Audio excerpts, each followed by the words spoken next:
All right, guys, welcome back. What an incredible segment. What an incredible recap of the championship. Benny, once again, congratulations. But like I Thanks, man. said Thank before, you. yeah, but like I said before we took that break, that wasn't the only matchup this week. There were three other matchups this week. Six other managers got to play, though it's only playing about half of the real game because they can't make ads, they can't drop anybody. So let's talk about the third place matchup between myself and Jason. When all was said and done, I beat him 12-10. However, Jason didn't make the minimum, and it ends up being a bit more lopsided than the final score. Well, the final score was much more lopsided than the matchup said. It ends up being 17-5, but in reality, it was 12-10. Close matchups this week. I win by a run and a complete game, which we'll talk about, which we most certainly have to talk about. Though I do end up winning all of the pitching matchups or all of the pitching categories because he doesn't make the minimum. For Jason, it's less than one tick on the batting average. It's actually 4/10,000ths of a point in batting average. He won by a save and a home run given up by a pitcher. Ends up losing that because of the innings minimum problem. We did not tie in any categories. On my bench this week, 7 for 48. That's a 149 batting average, 3 runs, 2 doubles, a homer, 3 RBIs, 4 walks, 12 strikeouts.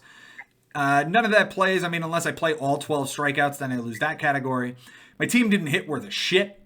And, at the end of the day, I was just sort of piecing together a team toward the end here. A lot of injuries. I picked up a couple of guys and Ben and I talked about this off air. By the time Thursday came and I was down 16-3 to you, Ben, we talked about the fact that I made a couple of moves to try to keep important key players off of the two rosters in the championship, specifically Jose Ramirez, who had a big week for me. Great point, Joe. I think that was a really respectable move. We talked about it last week of how we can argue that maybe you shouldn't necessarily be, giving up on Thursday. I mean, there was plenty of time and other things in free agency that maybe could have helped you. Mm-hmm. But at the same time, I do appreciate that a player like that shouldn't necessarily be in play for the finals. It would be weird if that's the end of the story, even though I drafted him. Right. I mean, if you had drafted him and he was on your team all year and you dropped him when he got hurt, that's one thing. But to have him bounce around the league like he did, go from you to Frank to James McCloskey and then back to free agency, I'm like, nobody in the finals in the championship deserves it. And the other side of that coin is, if I do end up coming back and making a miraculous comeback, well, now I've got him for the finals. Right. So that's kind of how I looked at it. For Jason this week, 5 for 20 on his bench. That's a 250 average. 6 runs, 2 homers, 2 RBIs, a steal, a walk, and 5 strikeouts. None of that plays as well. We can talk about different players being subbed in and out. But at the end of the day, what this came down to was me being able to make the minimum and Jason not. And that comes down to roster construction. Jason has, at that point, had put a lot of stock into relief appearances to try to beat Mike. And when, he maxed out his moves and was left with guys like AJ Puck and Freddie Peralta and Carlos Martinez owning a lot of the starting pitcher spots, Ryan Yarbrough Ryan Yarbrough, Max Scherzer, and Jose Quintana really being his only starters that were set to go this week. Darvish got shut down. Luke Weaver did not pitch in the final week either. So he was left with a ton of relievers and only a couple of starters, and that's just not going to reach that 37 inning minimum. And he ends up only getting 30. For me, it's interesting. I just happened to see this now. The 5 starters I had in Verlander, Morton, Merrill Kelly, Jose Barrios, and Sean Manaea all go 6 innings. All get a win. Yeah. All perfectly 6 innings, all get a win. Awesome. Yeah. The one thing that I think we need to hit on, because it's kind of been one of the themes of this season, is complete games. And here we are in the final week of the season, and Jose Barrios gets a rain-shortened 6-inning complete game. And all I'm thinking when I see that is, had I made the championship and that were to happen, that would be a really, I don't want to say black mark, but it would have been a really head-scratching type thing to have play in the final week of the season.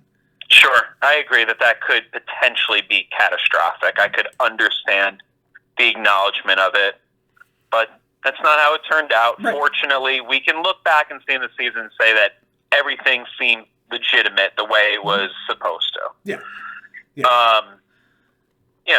What I'm more thinking about is the fact that Jason doesn't miss the minimum here, and he's talking to me about it on Sunday. I'm like, listen, yes, we could open up that can of worms 100% if I say to you, hey, what if I let him just grab a starter? I reach out to Mike Haber, say, hey, is it cool if Jason can at least grab a starter just so he can make the minimum? But then, it changes. But then everything is different, right. Then, he could have. Then you should be able to do. We open up this whole, and then obviously he shut it down quickly. It was just I just wanted to bring up the conversation of it, just well, at least so it's not ridiculous if it would have mattered, but at the same time, how can we not go all the way then with it? Right, because then if you open up that can of worms, well, then Bobby Russo has something to say in his 5th place matchup last week. Right, you know, where he's throwing a 1.52 ERA, is beating James in a lot of categories, and only gets 23 2/3. Now, granted, that's a lot further than 30, but if you open up that can of worms, then you've got a lot of people who are going to go, well, what about my matchup? What about this? Right. And then and then you're just undoing the real reason that we lock teams. Right, and it's only for that day.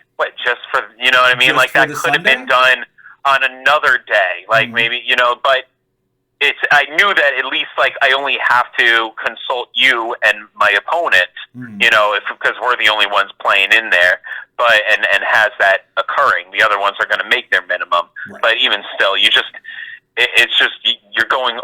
got to go all or none. Right, because again, at the end of the day, my team, Jason's team, we're eliminated. It would be the same as if tomorrow today the Oakland A's play the Tampa Bay Rays, and tomorrow, the Nationals and the Brewers.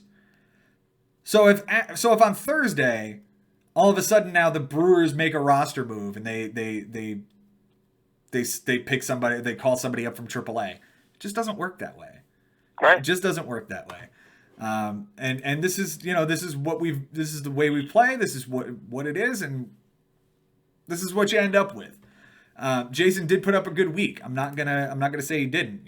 He dominated a lot of the offensive categories as far as the swing categories are concerned. He had a really bad, I think, weekend, but his average and on base percentage were blowing me out of the water for most of the week. I was able to just keep the counting stats high. I was able to eke out runs by one. Key players this week. For me, it's Jose Abreu, who's been fantastic all year for me. 364 average, 440 on base, 4 runs, 3 doubles, a triple, 2 RBIs, a walk, and 4 strikeouts. I won runs, doubles, strikeouts. I kept as much as I could. I got as much as I could out of all the players involved. Jose Ramirez, I talked about, and the pickup was really good. 333 average, 400 on base, 3 homers, 8 RBIs, 3 runs scored. He hit a grand slam on, I think it was Tuesday. He put up 7 RBIs. Yeah, 2 homers, 7 RBIs on Tuesday. If that's in the championship match, that's a game changer. So I at least have to take solace in the fact that I made the right move for the league there. And again, if I make this miraculous comeback against you last week, that's a league winner. That is a championship move that wouldn't have been there. Finally for me, Tommy Pham, 200 average, 273 on base, 2 runs, a double, a homer, 2 RBIs, 2 steals, 2 walks, 6 strikeouts. I didn't win steals, but he led my team in that category, so I had to give him credit there. And he's been really good for me all year. He's exactly what I drafted him for, to be a 2020 guy with a decent average. Pitching-wise for me, it's my 3 starters. It's Verlander, it's Morton, it's Barrios. The complete game, 3 wins, 18 innings out of all these guys, a ton of strikeouts from all of them, 30 strikeouts from all of them. Solid ERAs, solid whips, just exactly what I put together this 3-headed monster on pitching for. For Jason, Whit Merrifield, 333 average and on base, 3 runs, a double, a triple, a steal, and 3 strikeouts. He did win triples and steals, as Jason's team is known to do.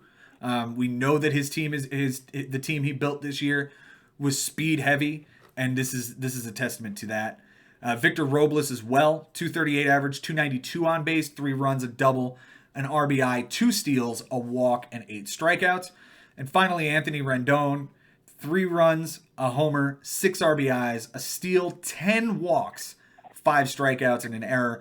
The 133 batting average you don't like to see, but man, if he had just had a couple of more hits, that 444 on base percentage would have been through the roof with the 10 walks. Pitching-wise, Carlos Martinez, 3 relief appearances, all clean with a save, 3 strikeouts, and a 1 whip. Max Scherzer, 6 innings, a win, 10 strikeouts. Did give up 2 homers and a walk with a 6 ERA and a 1 whip.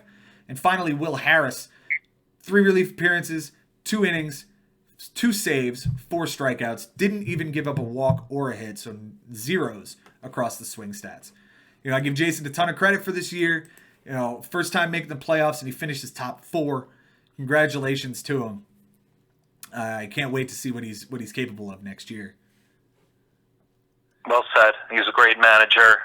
Great job by both of you guys this year. Well earned that four great managers in the Final Four that you can argue worked, maybe the hardest this year. I mean, can't say that. Everyone worked their asses off, but just 4 very, very deserving managers that it was just awesome. It was an awesome, grueling battle with the 4 of us.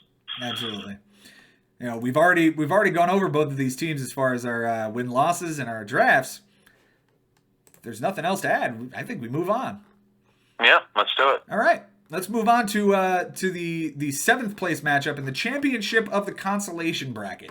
Again, it doesn't mean anything in the long run, and these guys are going to remember going on a run to get to the end of a consolation bracket. Jimmy Dunlap gets a 12-8 win over Chris Levy. And again, before the postseason started, we talked about what Jimmy posted on the message boards about how he wasn't going to participate. At the end of the day, again, he did, and he wins. He gets the 12-8 win. Close categories. Chris wins by 2 losses and a home run given up by a pitcher. Jimmy wins by a triple, 2 steals, and 2 wins, and they tied in walks given up by a pitcher. For Jimmy on his bench, it's a skewed number here when I talk about this. So it's 14 for 45, which is a .311 batting average, 9 runs, 3 doubles, 3 homers, 8 RBIs, 7 walks, 16 strikeouts, and 2 errors. The thing about this is that the vast majority of these were Max Muncy and Keston Hiura. Jimmy didn't have a choice but to bench these guys because they were on the DL at the end of his matchup last week, or before the season ended. Against Mike Haber. Exactly. Yeah, week 22. They were still on the DL. They have both since come back and both had really good weeks this week. But because we locked the teams and he's not able to drop anybody, and nobody on his team is getting placed on the DL in September, because that basically becomes a non-existent thing, these guys are locked into those positions and he can't move them. I'd like to see if in week 22 there were guys that were on his bench that weren't possibly droppable, but you don't know what you're going to need. I mean, we'd have to see also on the Monday after if he had made the playoffs, like which guys had games and which guys were off. So, like if there was potentially a droppable player on Sunday, if he could have done that. We know he benched basically his entire offense because that was going to be his strategy. but just a drop, all of a sudden you could unlock those guys, right? Yeah. So looking at his team right now from week 22, he didn't bench his entire offense. A lot of categories were in play. They tied in runs that week, so that alone was in play. Average was close. Right, but could this he was against Mike Tabor, right? Yes. That's Sunday. That's Sunday. He did bench everybody but Gary Sanchez. So right. So I mean, he's carrying Colton Wong, who was hot. He's carrying Tommy Edman, who was hot. Shin-Soo Choo was a great player for him all year. Scott Kingery is in that lineup too. Relievers, though, who was playing on the Monday after? Yeah, I mean, maybe I can see dropping Austin Adams, who was on his relief spot. Maybe Austin Voth. No, it depends. Well, look on Monday. Hang on. Go to the next day. Well, I have it pulled up in the matchup, and Jimmy didn't have a matchup on. No, I know that. I'm just okay. So just my point is, like, you'd have to see on Monday which guys had games and which guys didn't. Right. So I think a guy that's more droppable is a guy that doesn't have a game the next day. Right. You're going to be in the playoffs. But it's I don't know when they came off the DL. Let me take a look at that. Right. Right. That's true. It looks like Muncy came off the DL. The 15th, maybe? Well, whatever it is. He came off the 13th, which is another 6 days after the end of week 22. So it was in his bye week. You can't guarantee that guy's coming back. Keston Hiura by Wednesday, 3 days, I think. Yeah. But by then, I mean, we're kind of expecting, who knows when Keston Hiura came back on the 14th. So again, you're talking. I can't expect Jimmy to manage his team for a consolation bracket. Yeah. He's got to prepare accordingly. Yeah, he's got to hope that he's going to make the playoffs and he can still make moves at that point. Right. So he's playing all or nothing by the end of week 22. And this is kind of the result of that. I mean, he put everything into this, comes up, what did we say, a game and a half short by the end of the year. And, still, despite the Hiura and Muncy thing, still finishes 7th and wins the consolation bracket. Absolutely, a great run from him. Which is great because I'm glad you brought up his post. Sounded like the rating, the ranking is still, important. So it's good that he at least gets what it sounds like he really wanted. Yeah. It works out perfectly. Yeah, and it's again, going back to it's a testament of how deep this league is. It's how much passion these guys all have for this. That, you know what? When I'm heartbroken over not making the playoffs, maybe I say something that at the time I really do feel like I don't care. I'm done. I got beat and I'm pissed. And then after a week where he has a bye in the consolation bracket, he comes back and he goes, fuck it. Let me just play this thing out. And he does. And he ends up winning the consolation bracket. A bye week in the consolation bracket is a nice little cool down to have you reassess, like, okay, maybe I don't want to finish 10th. Maybe I don't, because that's the worst he could have finished was 10th. Again, my hat's off to him for a great season, and this just proves again what kind of passion this guy has for this league. For Chris on his bench this week, he went 4 for 18. It's a .222 batting average with a walk and 8 strikeouts. Couldn't get anything more out of that lineup if he tried. And again, another guy setting his lineup every day in the consolation bracket, trying to improve his standings. Finishes up 8th this year. Again, another guy who finishes, game and a half out of the playoffs. So the top 8 teams all season also finished top 8. There's no surprise run in the consolation bracket that we sometimes see.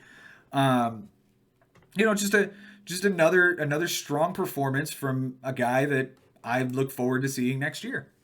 Yeah, well said. I mean, you said it so beautifully about both of these guys. The rookie manager, Jimmy Dunlap, going to be scary to watch. Mm-hmm. The emotional run of Chris Levy with the 18-0 loss to Mike Haber, making that comeback, pulling it out. That's just, these guys came so close. So I love, and I'm grateful as always that the passion is still there enough that they say, what the hell, I love this so much, let me just fix my lineup. Yep. And at the end of the day, when you're in the consolation bracket, it doesn't take much foresight or thinking to set your lineup. It's much more in the vein of fantasy football in that way. Oh, he's playing, he's in. It's that simple. It doesn't take, oh, look, this guy's starting today. Well, he's going to go today because I have to make the minimum. Like,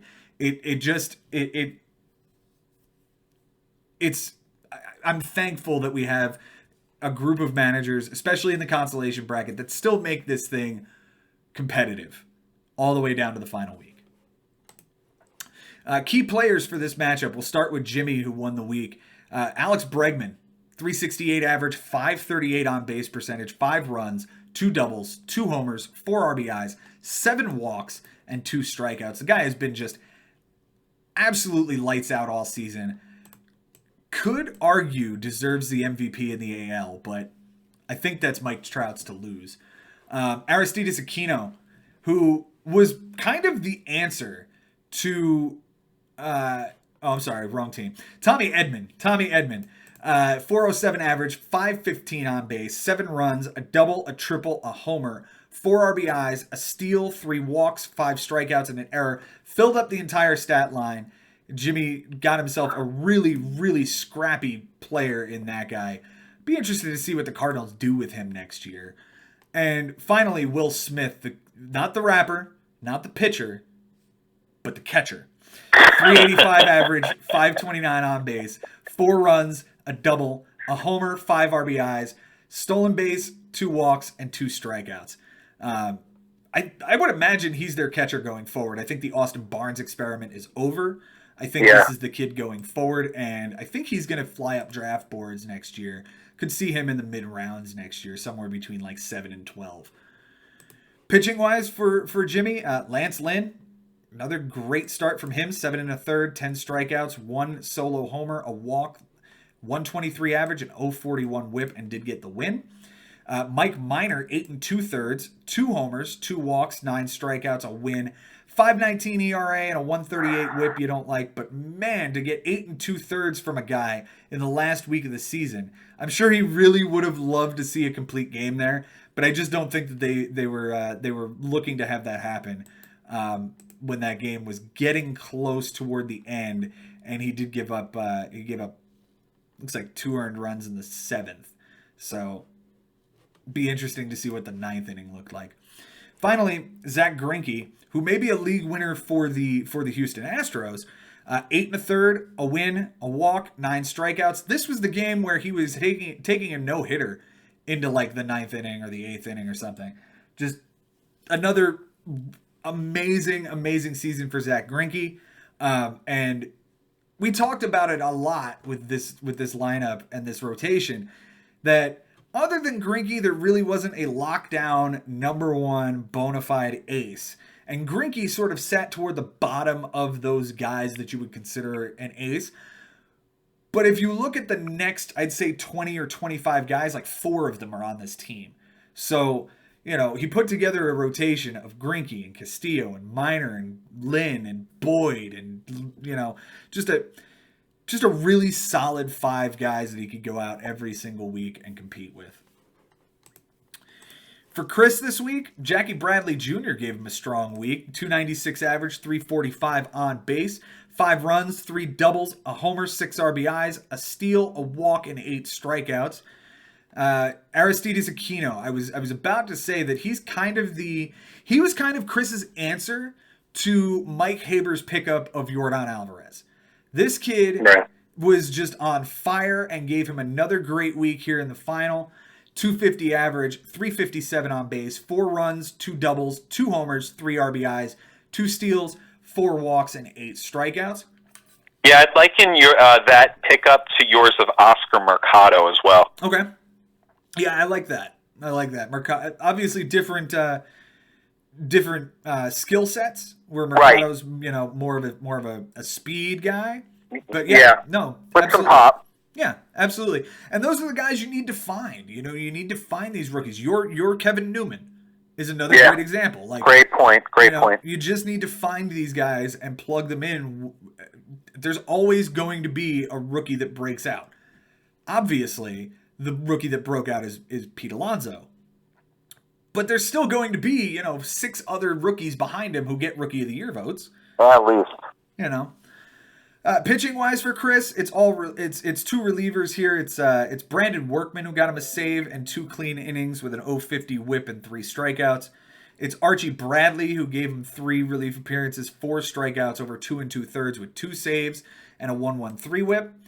And the ace of his staff, Steven Strasburg, 6 innings, a win, a solo homer, 10 strikeouts, a 1.50 ERA, and 0.67 WHIP. Chris put together a great team here, and it's just a shame that they came up this short. But these are 2 fairly newer managers. Jimmy being the rookie this year, it's going to be a dogfight next year to see these guys. Yeah, like you said, extremely exciting to see what these guys are going to bring. Exciting for different reasons. You got one guy that's been here since 2014 who just gradually gets better, has had some classic names like Stanton Island and Leave It to Seager, No Way Jose's. Now, this guy, he just continues to learn. And then that's scary in one way because, who knows what the possibilities are. Right. And then you look at the other side, who's scary because he is a rookie. Right. And he already did this much damage. Who knows how much more he can learn and how much more he can bring to the table. So very scary for different reasons, these 2 guys, and obviously extremely excited and optimistic to see what they bring to the table next year. Yeah. And here's the thing. There is, I don't want to, this is going to come out wrong, but I'm just going to say it the way it's in my head. There is a contingent of old guard managers here in the league, and there is what's formulating here of a very good crop of new blood. Yeah. If you look at this consolation bracket, it is absolutely, I don't want to call it a passing of the torch, but look at this consolation bracket, and Benji, I hope you see what I see. Sure. Yeah, and especially because we're talking about guys that were just on the cusp of making it in this year. Right. We get the 4 teams that were the next guys out in the final 4 of the consolation bracket. And with the experience of all these years between Mike Sherman and Ari in this league, they're the guys who go down.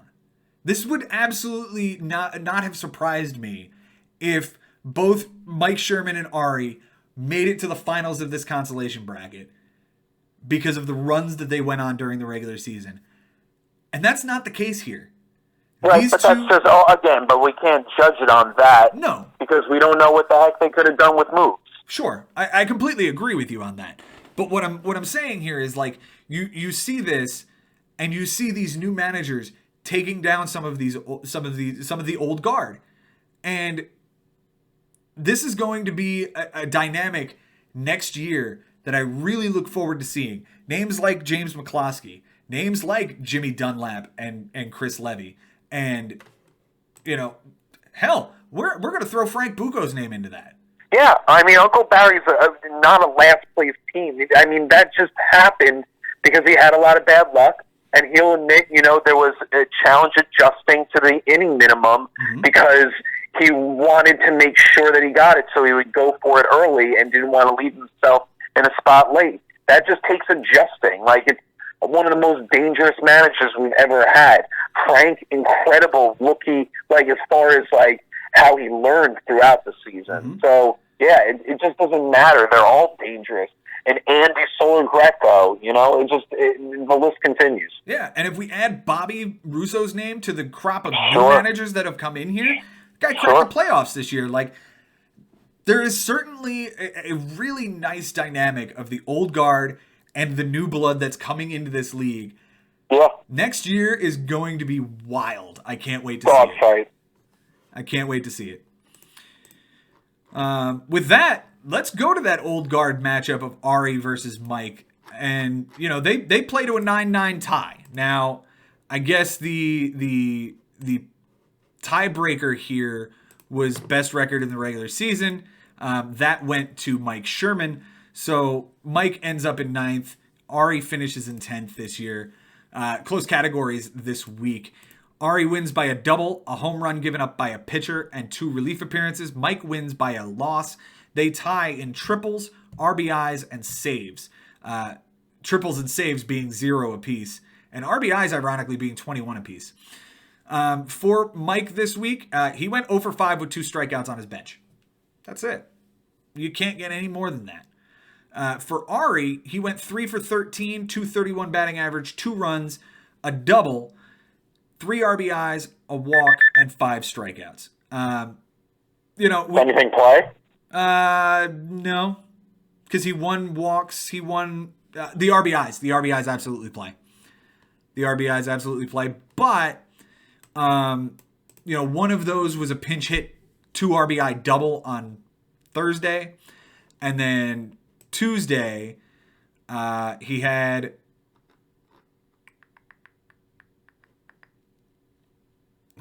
Albert Pujols on the bench, who went 1 for 3 with a sacrifice fly that got him the RBI.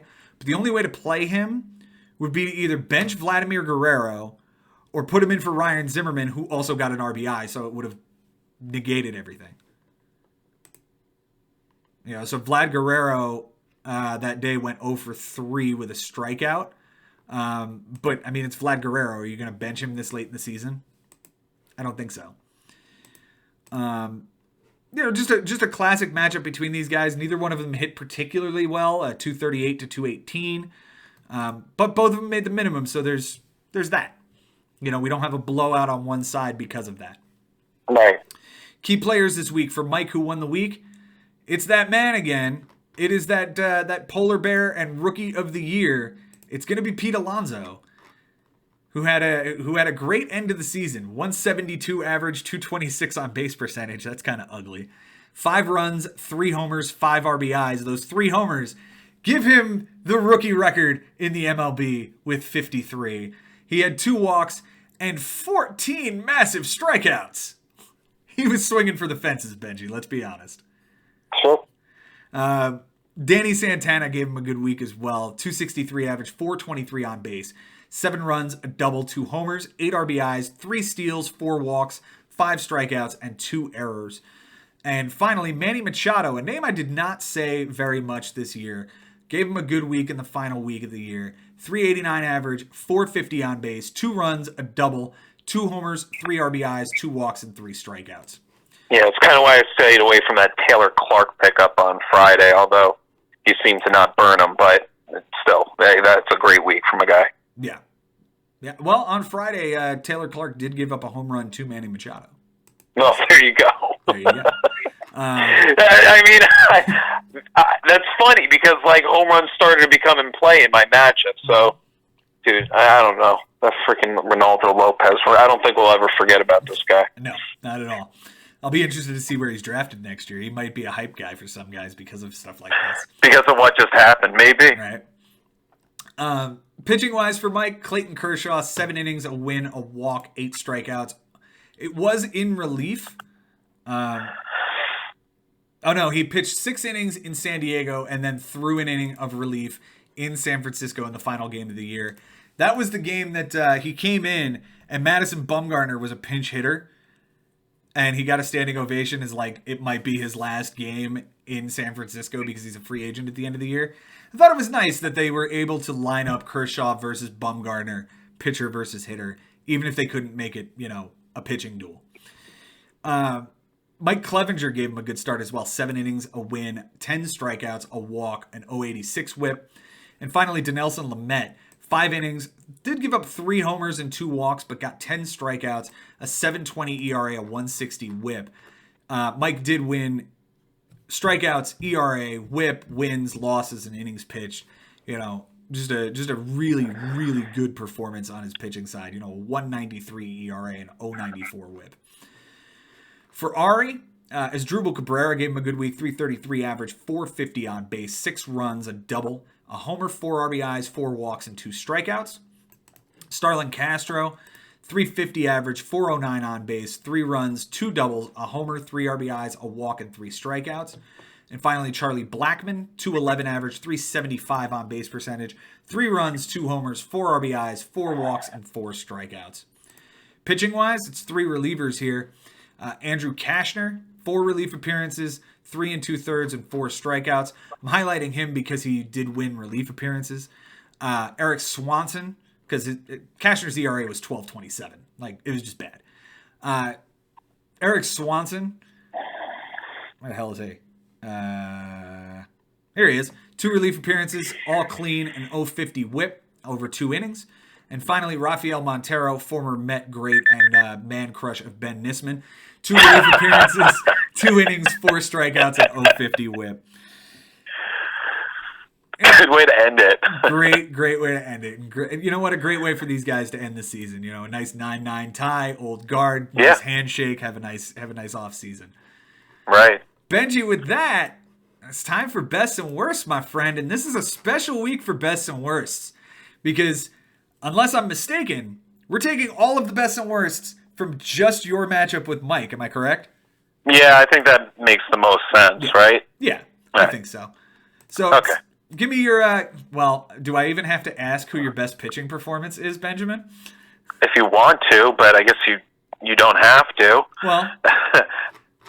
Are you asking? I am. What's your best? Okay. What's your pitching matchup this week? I'm going to go with this guy we haven't mentioned yet so far today, named Ronaldo Lopez. Did he do plays for the White Sox.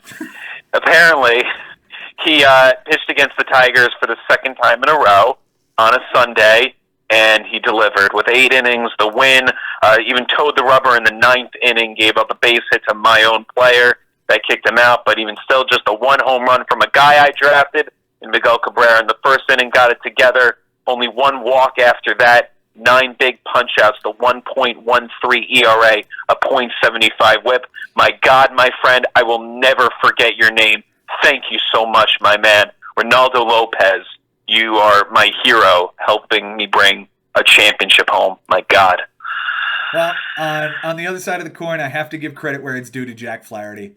He did everything he possibly could to help Mike bring home a championship.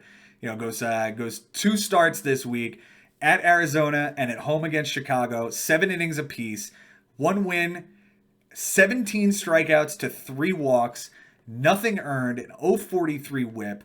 This guy has been absolutely lights out since the All-Star break.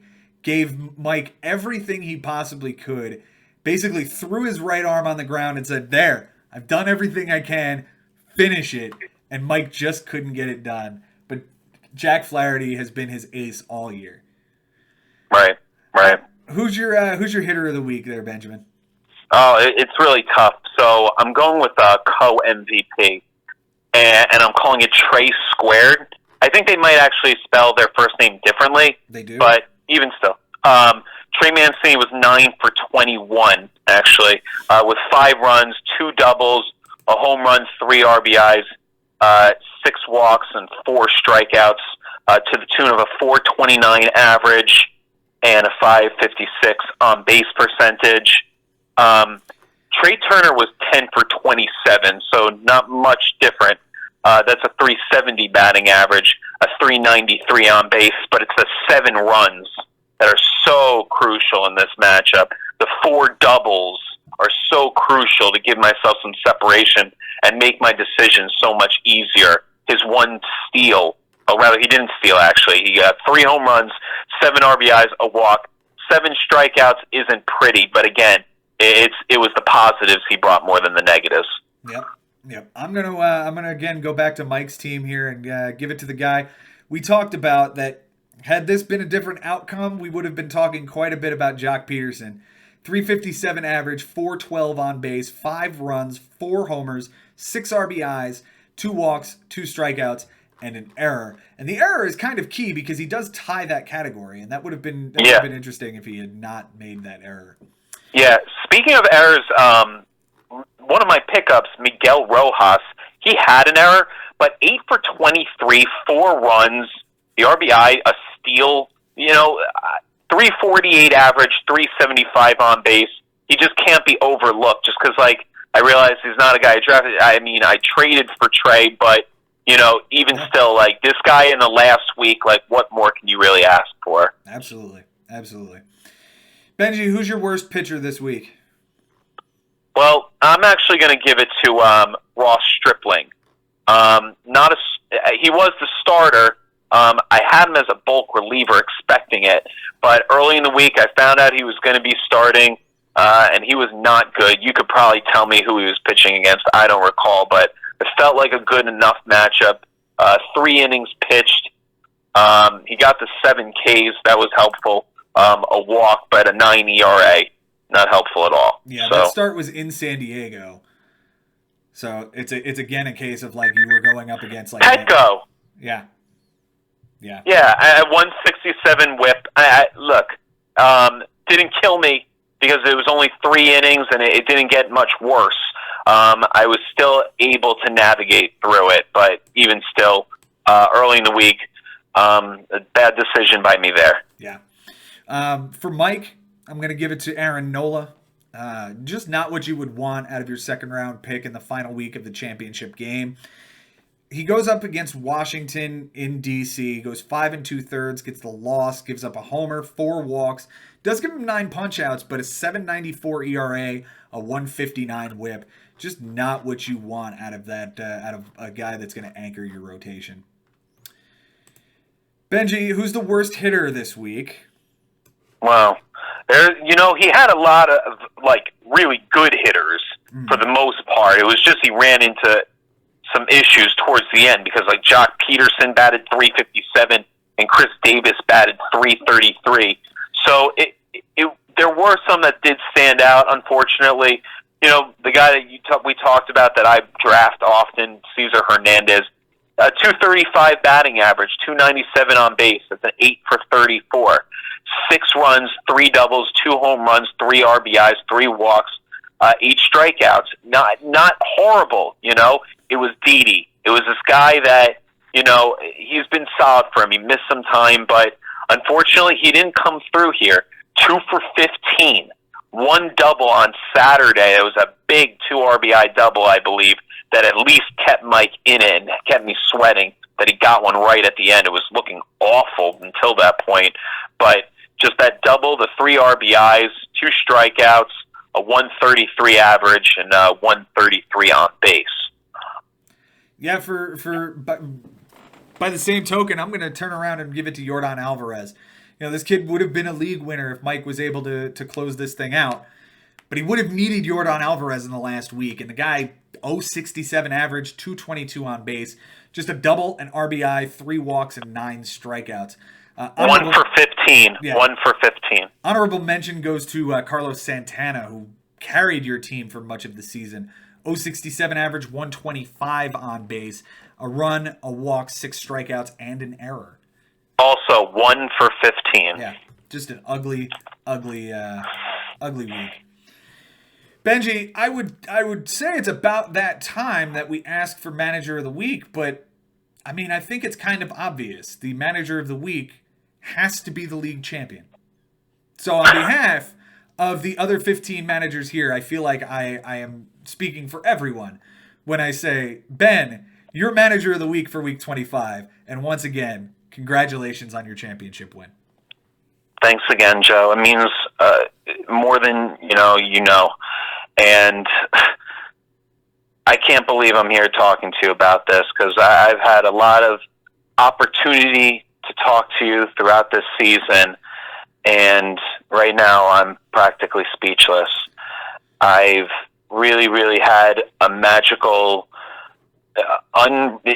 something that will never be duplicated, something that's almost feels unrealistic, and I'm grateful for the honor and that you put together an idea and gave us a platform that now we can even further legitimize this, even add to the status of it.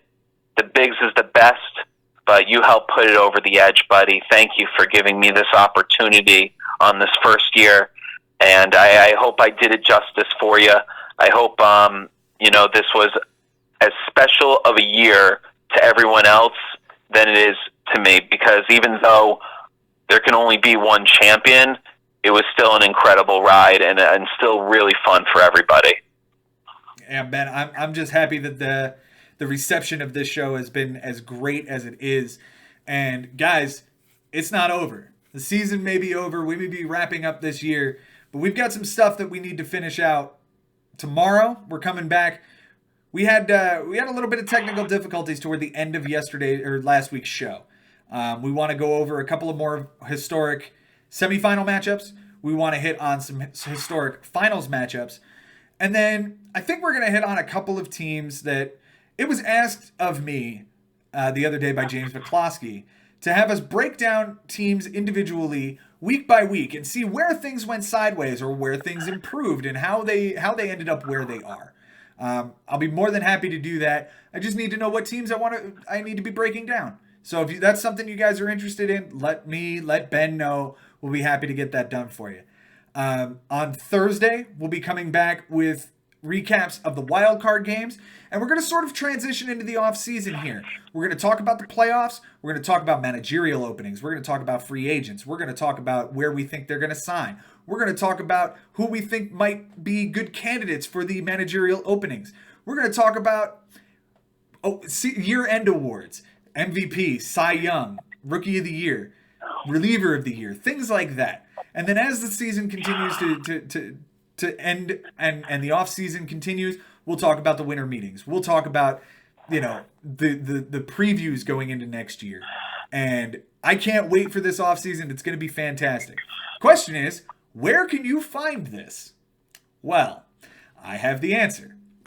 I created a YouTube channel specifically for this type of stuff going forward. I'm calling it Comm Center Sports in honor of me being an emergency dispatcher. You guys can find the one and only video that's up right now. I did it before week 1 of the NFL season. It's about 20 minutes long. It was bad. I'm not good at the NFL. This is my bread and butter. So I look forward to making these videos. We're thinking at least weekly, if not bi-weekly, if not twice a week. But I look forward to doing this. I look forward to the feedback. You can follow Comm Center Sports on Twitter. You can follow, that's COMMCTR Sports on Twitter. The YouTube channel is there. That's where you're going to find all of these things. That's where we're going to be going forward. I certainly look forward to seeing everybody there. Benny, it's been an amazing season. You are the fucking champion, dude. Thank you for hosting with me every single week, and I really look forward to this project we're putting together for the off season. I'm looking forward to it also, man. It's been a pleasure, and it's been an honor. So you're the captain of this ship, and you're riding it, man, and I'm just along for the ride.